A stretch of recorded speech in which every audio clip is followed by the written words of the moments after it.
পিঠে হাত মারা করলেন ভাবি। দর্শক বিস্তারিত জানার চেষ্টা করবো ওনাদের কাছ থেকে। এই যে ভাবি, আপনি তো এই বুবা মেয়েটার ভাবি হন, কিন্তু কেন ওকে পিটাইছেন? ও তো আপনার ছোট বোনের মতো।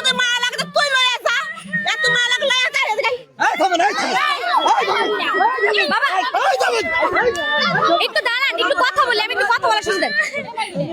আচ্ছা আচ্ছা ভাই, আপনি কি হন মূলত ওনাদের? ভাই আমি প্রতিবেশী, ঠিক আছে।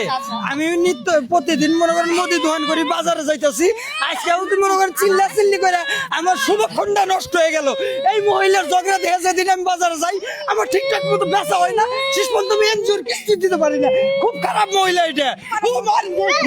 মেয়েটা তো আসলে মূলত মেয়েটা বোবা, কিন্তু আমরা যতটুকু জানি কোন নিরীহ প্রাণীর উপর অত্যাচার করা একদম ঠিক নয়। যতটুকু করছে ভাবি, ভাবি কথা শুনতেছেন। এখন চলে যাবো আমরা ভাইয়ের মুরব্বির কাছে। আচ্ছা আচ্ছা আঙ্কেল একটু সামনে আসেন, আঙ্কেল একটু সামনে আসেন।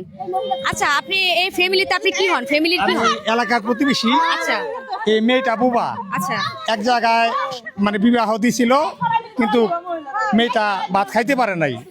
মেয়েটা ভাত খাইতে পারে নাই বিদায় এখন বড় ভাই ইনকাম করে, মা বাবা নাই। হ্যাঁ, ওই ভাই তো কাজ কামে জায়গা, কিন্তু এই মহিলা এই মেয়েটার উপর অনেক অত্যাচার করে, এত মারধর করে। আজকে এইভাবে মারতেছে, পরে এলাকাবাসী আমরা সবাই শুই না আইসা মেয়েটার উদ্ধার করলাম। কিন্তু এই মহিলার, এই জঘন্য মহিলা যদি এই বিচার যদি না হয়, আমরা এলাকাবাসী দরকার পড়লে মহিলারা মেরে ফেলাম। খুন খুন এই মহিলা খুন। ভাবি ভাবি ভাবি ভাবি একটু শান্ত হন। আসলে আমরা যে পরিস্থিতির মধ্যে আছি দেখছেন, পরিস্থিতি একদম শান্ত হওয়ার মতো না, আর পরিস্থিতি বাড়ছে। মানে এরকম করা একদম ঠিক না। এখন আমরা আবারও চলে যাব প্রতিবেশী একজন মুরব্বির কাছে। আচ্ছা আন্টি, আপনি তো প্রতিবেশী তাই না? আপনার বয়স অনুযায়ী আপনি কিছু বলেন ওনার বিষয়ে, যে একটা বুবা মেয়ের উপর এইভাবে অত্যাচার করতেছে। অত্যাচার, এই যে অত্যাচার করে, এটা কি মানায়? এটা কি মানায়? এটা ডাইরেক্ট দেওয়া দন। হ্যাঁ, এটা মা বাপ ধরতে গেলে কেউই নাই হিসাবে। এই যে বাড়িটার এই অবস্থা, এরকম করে অত্যাচার করে, হ্যাঁ, এটা কি হয়? আচ্ছা আমরা এখন কথা বলবো এই বুবা মেয়ের কাছে, যে কিনা অত্যাচারিত হয়েছে। তার যদিও সে কথা বলতে পারে না, তারপরও তার থেকে কিছু জানার চেষ্টা করবো। এই যে আপনি মানুষটা বোঝেন না, এই যে এই যে এই যে ভাবি ভাবি একটু দাঁড়ান, একটু কথা বলি তোমার সাথে। তোমাকে কি প্রতিনিয়ত এভাবে মারধর করে? এই মহিলা সাংঘাতিক মহিলা, জামাই তো ধরি মারে। এই মহিলা এত ডাকাস মহিলা, তুমি ওনার কথা শুনো না, ধরে একা কর্ম আসছে। আচ্ছা জামাইকে দম দেয় না। আপনি এরকম কেন করেন? আপনার ছোট বোনের মতো ধরতে করি, ছোট বোন মারলাম।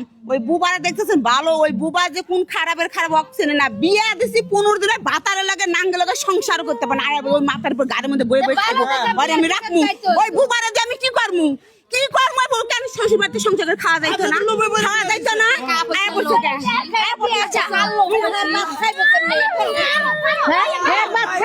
আচ্ছা দর্শক, আপনাদের চোখের সামনে আপনারা দেখতে পাচ্ছেন ওরকম ঘটনা, যেটা করা একদম ঠিক নয়, যেগুলো করা একদম খারাপ। এই যে দেখছেন একটা বুবা মহিলার উপর এভাবে অত্যাচার করতেছে। ওরা হচ্ছে আসলে মানুষ নামের কলঙ্ক, কারণ ওদের যে পরিমাণ জ্ঞান আছে বা কথা বলতে পারে, কোনো কিছু প্রকাশ করতে পারে, ওরা হয়তো পারে না। সমস্যা এতটুকু। তো যাই হোক, ভিডিওটা বানানোর উদ্দেশ্য হয়েছে সবাইকে সতর্ক করা, যে যাদের আশেপাশে বা যাদের মধ্যে বুবা বা প্রতিবন্ধী থাকবে তাদের সাথে যেন এরকম খারাপ ব্যবহার না করা হয়, সেজন্য বানানো হয়েছে।